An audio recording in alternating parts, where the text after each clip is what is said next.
Shalom saudara-saudari, bertemu lagi kita untuk mendengar lagi firman Tuhan yang pastinya sesuai apa yang dikatakan Alkitab. Atas kesetiaan kita semua, Tuhan pasti senang melihat kita semua yang rindu mendengar firman Tuhan di channel ini. Saya doakan saudara dan saudari semua selalu dalam keadaan yang baik dan sehat, tentunya atas pertolongan dari Tuhan Yesus. Amin. Saudara dan saudari, apakah saudara dan saudari mempunyai talenta? Bagaimana kita mengenal talenta yang Tuhan berikan kepada kita? Untuk apa talenta yang Tuhan berikan kepada kita? Oleh itu jangan kemana-mana karena kita akan mengetahui jawabannya bila mana kita terus fokus akan pembahasan ini. Yang pastinya sesuai apa yang Alkitab katakan. Karena Alkitab merupakan standar pendidikan orang Kristen sebagai rujukan utama. Apapun yang kita dengar, apapun yang kita anuti, apapun yang kita percaya, pertanyaannya, apakah itu atas dasar Alkitab? Jadi, mari kita utamakan Alkitab, yaitu firman Tuhan.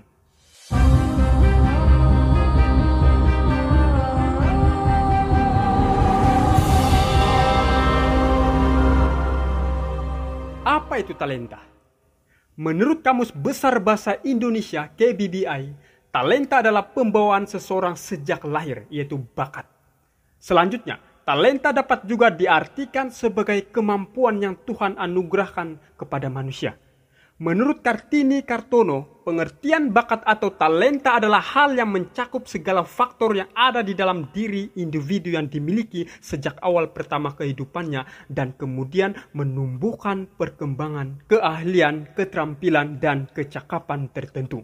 Bakat ini sifatnya laten potensial sehingga masih bisa tumbuh dan dikembangkan.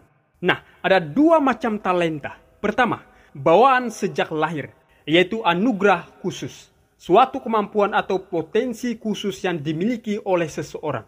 Dengan kata lain, tidak semua orang memiliki anugerah khusus yang sama antara satu orang dengan orang lainnya. Karunia khusus ini merupakan kemampuan yang tidak perlu dilatih dan tidak perlu dibiasakan dengan usaha kerja keras. Beberapa contoh anugerah khusus yang ada di dalam diri orang-orang tertentu. Misalnya, bakat verbal, yaitu kemampuan khusus seseorang dalam verbal yang ditunjukkan dengan konsep atau dalam bentuk kata-kata. Bakat numerial, yaitu kemampuan khusus seseorang di bidang bentuk angka atau matematika.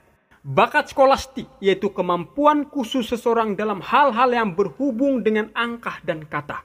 Jenis bakat ini mencakup kemampuan berpikir, penalaran, mengurutkan, menciptakan hipotesis, pandangan hidup yang bersifat rasional, dan lainnya. Biasanya bakat seperti ini ditemukan pada seorang ilmuwan, accountant, pemrograman, atau sejenisnya.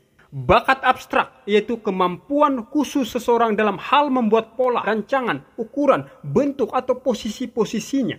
Dan banyak lagi seperti bakat mekanik, bakat relasi ruang, bakat ketelitian, bakat bahasa, dan sebagainya. Bagaimana pula dengan talenta secara umum? Talenta secara umum merupakan kebiasaan atau dengan kata lain sering dilatih. Dan ini terjadi kebanyakan orang. Yaitu kemampuan yang perlu dilatih, diasah dengan usaha kerja keras serta ketekunan. Beberapa contoh bakat umum manusia, diantaranya mampu berbicara, mampu berpikir, mampu berjalan atau bergerak, mampu menulis dan membaca, dan banyak lagi. John F. Kennedy menuliskan manusia tidak memiliki talenta yang sama, tetapi kita memiliki kesempatan yang sama untuk mengembangkan talenta kita. Mari kita lihat apa firman Tuhan katakan mengenai ini.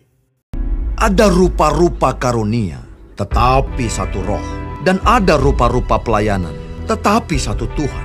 Dan ada berbagai-bagai perbuatan ajaib, tetapi Allah adalah satu yang mengerjakan semuanya dalam semua orang. Tetapi kepada tiap-tiap orang dikaruniakan penyataan roh untuk kepentingan bersama. Sebab kepada yang seorang roh memberikan karunia untuk berkata-kata dengan hikmat.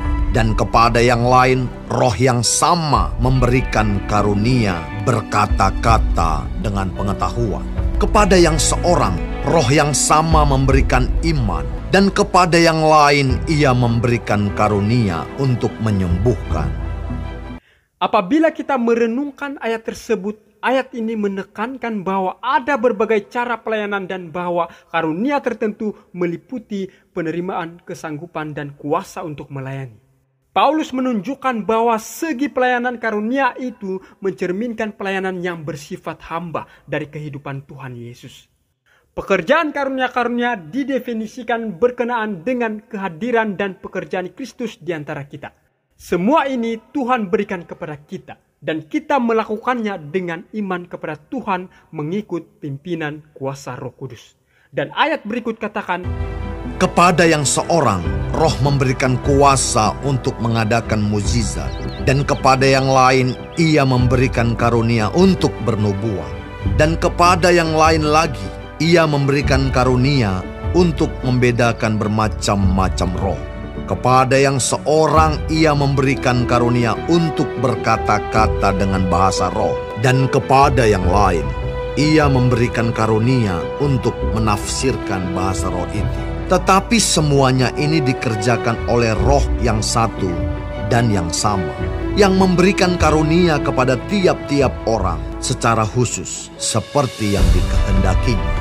Jadi semua itu Tuhan berikan kepada tiap-tiap orang secara khusus seperti yang dikehendakinya. Lalu di ayat berikutnya dikatakan, karena sama seperti tubuh itu satu dan anggota-anggotanya banyak, dan segala anggota itu sekalipun banyak merupakan satu tubuh, demikian pula Kristus. Sebab dalam satu roh kita semua, baik orang Yahudi maupun orang Yunani, baik budak maupun orang merdeka, telah dibaptis menjadi satu tubuh, dan kita semua diberi minum dari satu roh. Jadi Tuhan memberikan kita talenta yang berbeza dan kita menggunakan talenta tersebut dalam pelayanan pekerjaan Tuhan. Setiap anggota harus saling melengkapi, saling membantu, dan bersatu dalam pekerjaan Tuhan. Sebab kita mempunyai satu Tuhan yang sama. Namun, adalah sia-sia melakukan pekerjaan yang Tuhan percayakan untuk kita lakukan dengan talenta yang diberi jika kita tidak mengundang Roh Kudus dalam setiap pelayanan yang kita lakukan. Dalam buku yang bertajuk Membina Kehidupan Abadi halaman 249 dikatakan Kristus menyerahkan hartanya, sesuatu yang harus digunakan baginya. Ia memberikan masing-masing menurut kesanggupannya. Masing-masing mempunyai tempatnya dalam rencana kekalahan surga.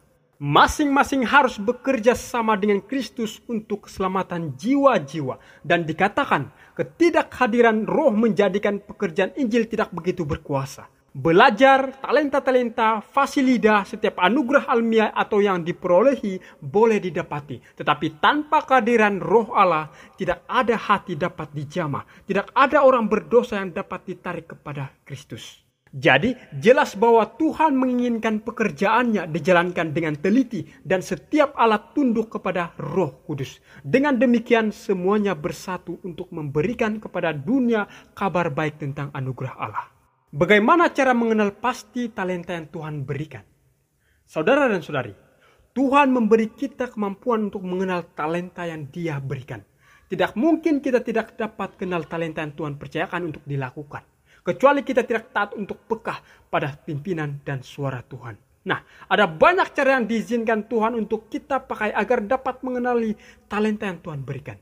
Misalnya melalui minat. Kira-kira apa yang Anda dan saya minat? Coba perhatikan apa yang menonjol pada diri Anda. Mungkin sebagai ibu bapak ketika melihat anaknya, apa kira-kira yang menonjol dalam diri anak-anak Anda yang mungkin itu boleh dikembangkan untuk kemuliaan bagi nama Tuhan. Bahkan kita bisa mengenali talenta melalui beberapa instrumen tes bakat yang boleh dikembangkan. Sebagai contoh olahraga, musik, kepimpinan, melukis, mengajar, media, fotografi, editing, programming, memasak, dan banyak lagi. Semuanya ini bisa dikembangkan dan boleh jadi Tuhan memberikan talenta itu dan mempercayakan Anda dan saya dalam melakukan misi pelayanan. Bahkan kalau kita lihat begitu banyak talenta yang dapat dimiliki oleh manusia seiring perkembangan zaman yang juga semakin modern.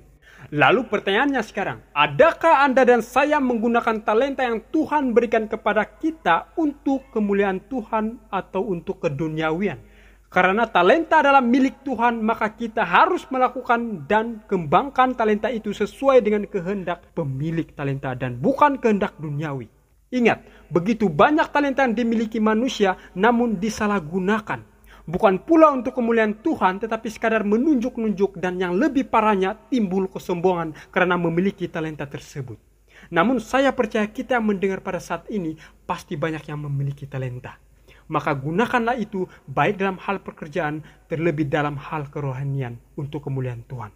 Dengan demikian hati Tuhan senang talenta yang Dia percayakan untuk kita lakukan, kita benar-benar menggunakan. Apa akibat jika kita tidak lakukan dan kembangkan talenta tersebut? Jika orang tersebut tidak menjalankan, mengembangkan dan mengusahakan talenta yang telah Tuhan berikan, dapat dikatakan sebagai disebut hamba yang pemalas dan jahat.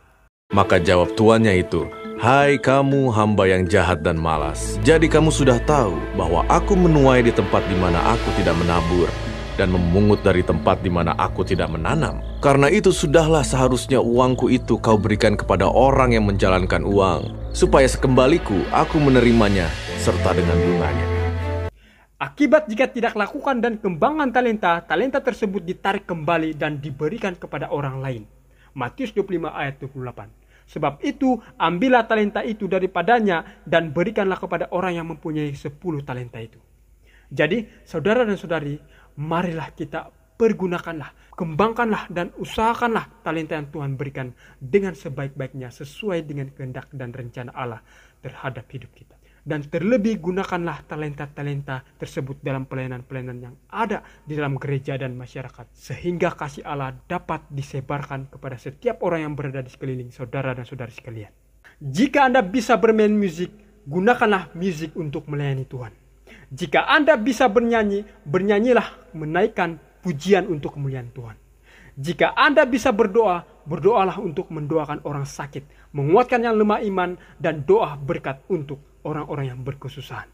Jika Anda bisa menginjil, pergilah kepada setiap orang untuk menyampaikan kabar baik dari firman Tuhan sehingga tersebar sampai seluruh dunia. Jika Anda suka menggembirakan orang, lakukanlah itu untuk kepujian bagi Tuhan. Dan jika Anda suka menolong orang yang dalam kesusahan, lakukanlah itu untuk saling mengasihi antara satu dengan yang lain, karena Tuhan lebih dulu mengasihi kita. Ayat terakhir dalam video pembahasan kali ini, mari kita sama-sama renungkan. Karena setiap orang yang mempunyai, kepadanya akan diberi, sehingga ia berkelimpahan. Tetapi siapa yang tidak mempunyai, apapun juga yang ada padanya, akan diambil daripadanya. Bertemu lagi kita di video berikutnya. Tuhan Yesus memberkati kita semua. Amin.